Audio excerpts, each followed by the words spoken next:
Hey guys, welcome back to my channel. My name's Ishi and I hope you've all been well. Today I'm going to talk about some of the books I've read recently, and by recently I mean like November, December-ish. In December I was super behind on my reading goal, and my goal for the year had been 50 books and it's 50 again this year. But anyway, around December I was only at about 40, so I really kind of sped through 10 books or so, and a couple of them were manga just to kind of speed up that process. So these are all of the books I hurried to finish before the end of last year. The first book I'd like to talk about, and also the one I like the most out of all the ones that I'm going to talk about today, is Gideon the Ninth. Our main character is Gideon, and she is kind of like a servant for the ninth house, and she is planning on running away. The other main character is Harrowhark Nona Jessimus, and first of all, I love her name. Like, most of the time she's only just called Harrow, but her full name, Harrowhark Nona Jessimus, I love it so much. It's such a fun name. Anyway, Harrow is the reverend daughter of the ninth house, and she's also a bone witch. The emperor has invited all the heirs to all these loyal houses to compete in this deadly game of a sort, and she's invited obviously because she's heir to the ninth house. And all contestants have to bring a cavalier with them, and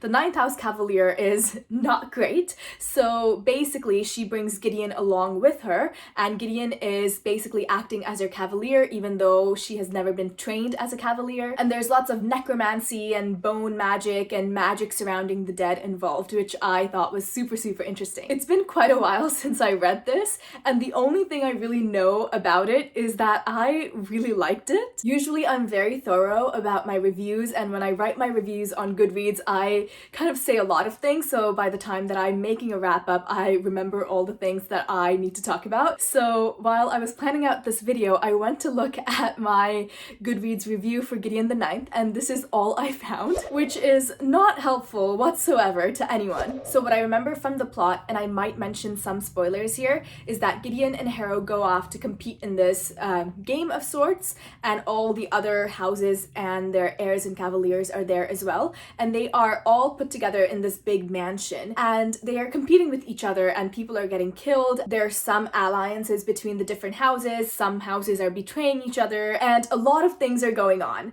And I loved Gideon, I loved Harrow, I loved the dynamic between the two of them, how they started out hating each other, and by the end they started to somewhat trust each other and even liked each other by the end. I absolutely loved the magic system, and some of the other characters we got to meet were also pretty interesting, but I don't remember their names. Both Gideon and Harrow were also overall pretty epic characters. I loved the way they fought and used magic, and it was just very extraordinary, so I really enjoyed it all. I ended up giving this book 4 stars, and I have gotten the second book already from the library, and I'm gonna start reading it soon, so I'm super excited about that. The next book I read is She Became the Sun, and this book starts out following 2 siblings. One of them is the brother named Shu Chongba, and he has been given the fate of greatness, and then the sister is given the fate of nothingness. A bandit attack on their village orphans the two of them, and the brother dies. So the sister takes the brother's name and decides that she is going to take on her brother's fate of greatness and become great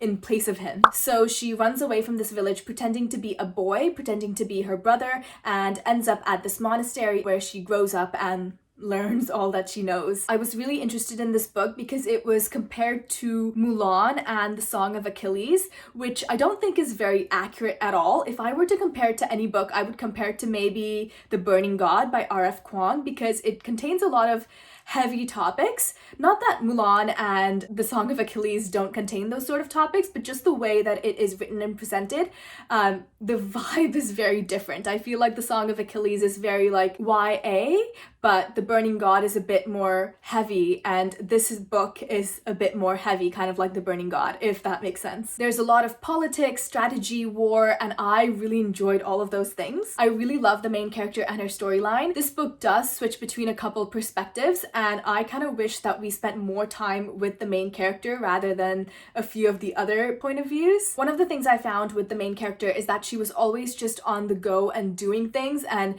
taking a lot of action, and there was a lot of action in this book. I kind of wish that we stepped back from that action every once in a while and explored the main character and her mind and her heart a bit more. I would have loved to spend more time just kind of learning what she thinks and why she's doing the things she's doing instead of just kind of reading about her doing those things. From the very beginning of the book, she has been very latched onto this idea of fate, and that makes sense because it was her brother who was meant to be great and was fated to be great, and she took her brother's name and wants to be great in his place. So fate obviously plays a big part of that, but I would have loved to read her move away from that and find her own reasons of doing things rather than just kind of doing things because she's fated to do that. The other point of view we follow is Oyong, and while he is a very interesting character, I just was not very interested in his character and in his storyline because I just really liked the main character Shu and wanted to read more about her, and because his storyline took me away from Shu's storyline, I was just kind of irritated. Another interesting thing that happens in this book is that Shu gets married. The dynamic was really interesting and how it came about was really interesting,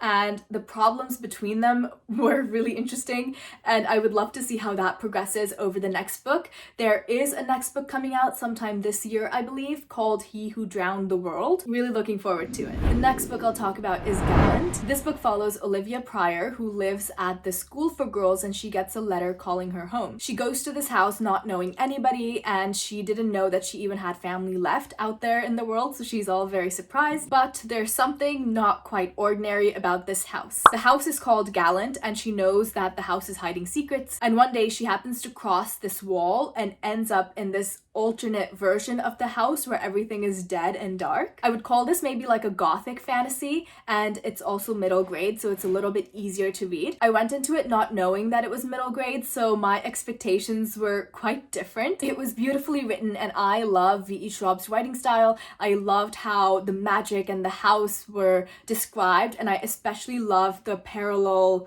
different version of the house. That was my favorite part of the book, learning about this other house on the other side of the wall and the people who live there. And while objectively the book was really good, it just personally wasn't my cup of tea. I didn't enjoy it as much as I could have, just because it's not the type of story I really go for. I ended up giving it a 3 stars. I didn't dislike it, but I didn't really like it either. It was just kind of like, I just read it and it was good. The next book I'll talk about is The Atlas Paradox, which is the second book after The Atlas 6. And The Atlas 6 is about this secret society that recruits 6 students, and they have to kind of live at the society for a year or 2 and then at the end compete for something. And I have a lot of things to say about this book, so I will talk about spoilers both for this book and the first one. At the end of the first book, The Atlas 6, we find out that out of the 6 students, one of them has to be murdered. That's the only way for them to be fully initiated into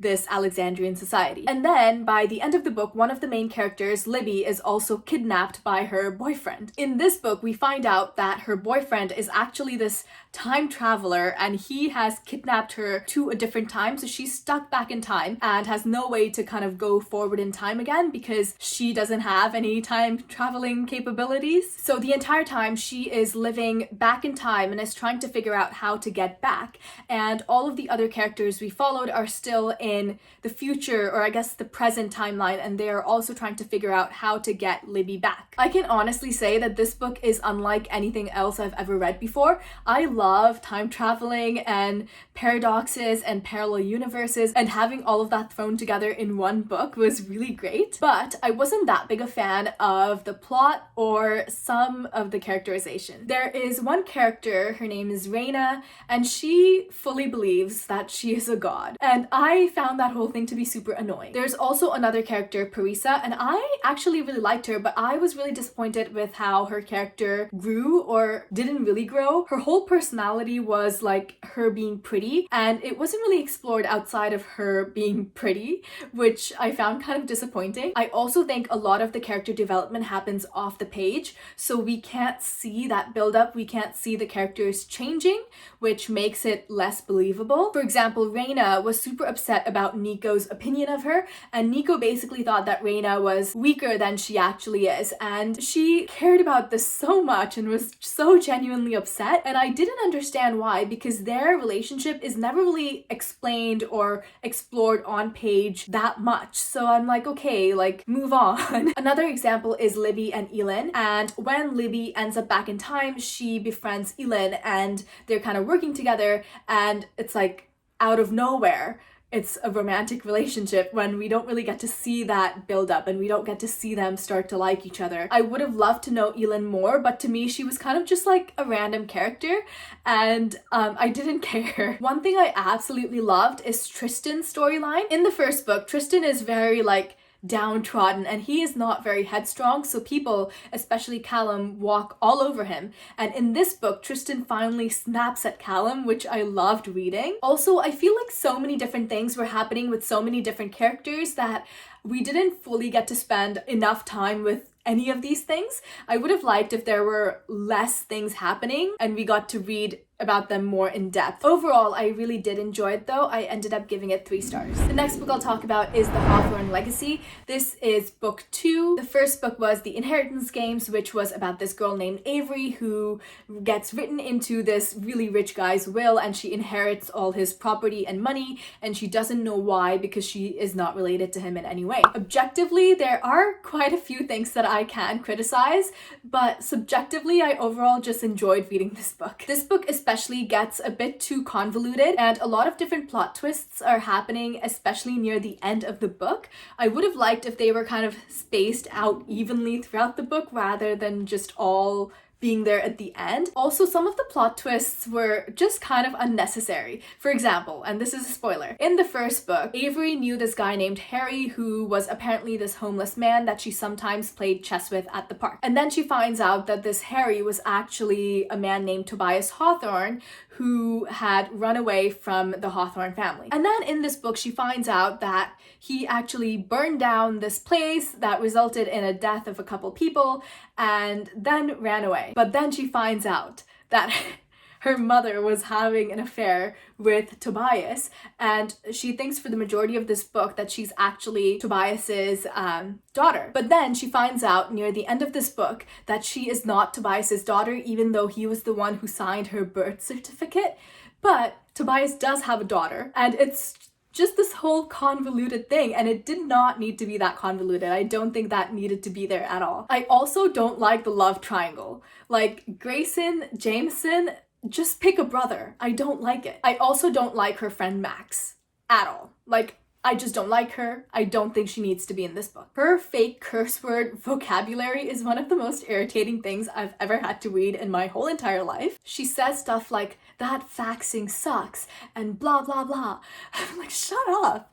If in the next book she ends up dating Xander, who is the youngest of the 4 brothers, I'm gonna be so upset. I'm gonna be so annoyed. I also don't like Avery in this book. In the last book, she was very clever and smart, and in this book, she's just gone and lost her mind. Like, she has lost the plot. Like, she has this big secret. She literally goes and tells everyone and their mother. People are out there trying to kill her, and she just follows Thea down this dark corridor, this secret passageway, and ends up getting kidnapped. Like, if people are trying to kill you, maybe think twice before following someone who doesn't like you into a secret passageway that no one knows about. I hope she finds her misplaced common sense in the next book. The next book I'll talk about is What Moves the Dead by T. Kingfisher.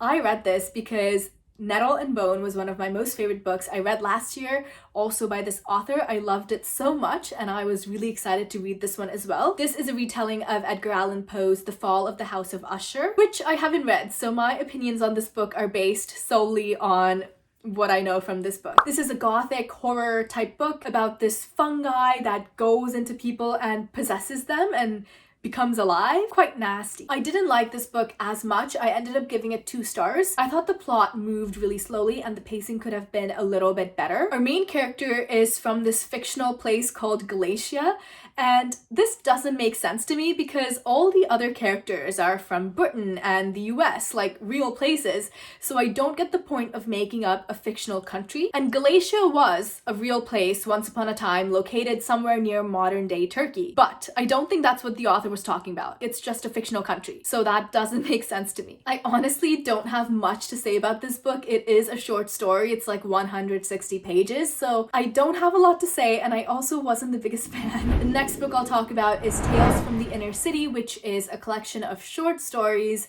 about the relationship between humans and animals. I found this book to be very beautiful and strangely nostalgic and just, I don't know, just bittersweet in a way. I can't fully explain it, but this book invoked an emotion which I cannot name. This book explores the impact that humans have had on the animal kingdom, on all kinds of different animals like horses, pigs, whales. The book tries to capture the vastness of the world in comparison to just humans. And it also made me have a bit of an existential crisis about how little we matter in the grand scheme of things. One of the biggest ideas that this book tried to get across is that all of the little problems in life don't matter, because at the end of the day, we are truly blessed to be living in the world at the same time as all of these different beautiful species. One of the quotes that stood out to me the most in this book is, "The greatest curse of any animal is to be worth money to men," which I found to be just so heartbreaking. Also, on the very last page of this book, I found this little sticky note that someone who had read it previously had left on it, and I had gotten this from the library, so I obviously turned it back in with the note still there, but I took a picture, and I don't know, it was just a whole experience. This book, that note, the illustrations, like, it was a whole experience. And then lastly, I read volumes 1, 2, and 3 of Bleach. I love Bleach. It is easily my most favorite manga and has been since like middle school. I don't really have much to say about it. It's a fun time. Those are all of the books that I wanted to talk about today. Please let me know if you have read any of them or if you're planning to read any of them, if you agree or disagree with my opinions on them. That's all from me today. Thank you so much for spending time with me, and I hope your day is as wonderful as you are.